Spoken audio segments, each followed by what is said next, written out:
இந்த வீடியோக்குள்ள போறதுக்கு முன்னாடி நம்ம சேனலை சப்ஸ்கிரைப் பண்ணாதவங்க சப்ஸ்கிரைப் பண்ணிடுங்க. பக்கத்துல இருக்க பெல் பட்டனையும் கிளிக் பண்ணிக்கோங்க.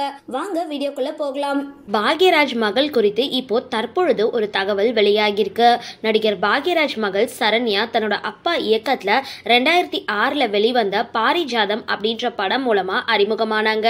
தொடர்ந்து மும்தாஜ் கூட டிக் டிக் டிக் அப்படின்ற படத்துலயும், மோகன்லால் கூட போட்டோகிராஃபர் அப்படின்ற படத்துலயும் நடிச்சிருக்காங்க. அதுக்கப்புறம் சரண்யாவும் ஆஸ்திரேலியா சார்ந்த ஒரு இந்தியரும் காதலிச்சுட்டு வந்திருக்காங்க. ஆனா இறுதியில அந்த காதல் தோல்வியில முடிஞ்சிருக்கு. இதுக்காக பல முறை ஆஸ்திரேலியா சென்று வந்த சரண்யா காதல் தோல்வியால வீட்டிலேயே முடங்கிட்டாங்க. மேலும் தன்னோட வீட்டுல இருக்கும் பொழுதே 3 முறை தற்கொலை முயற்சியும் செஞ்சிருக்காங்க. இந்த நிலையில 39 வயசாகியும் திருமணம் செஞ்சுக்காம வாழ்ந்துட்டு வராங்க.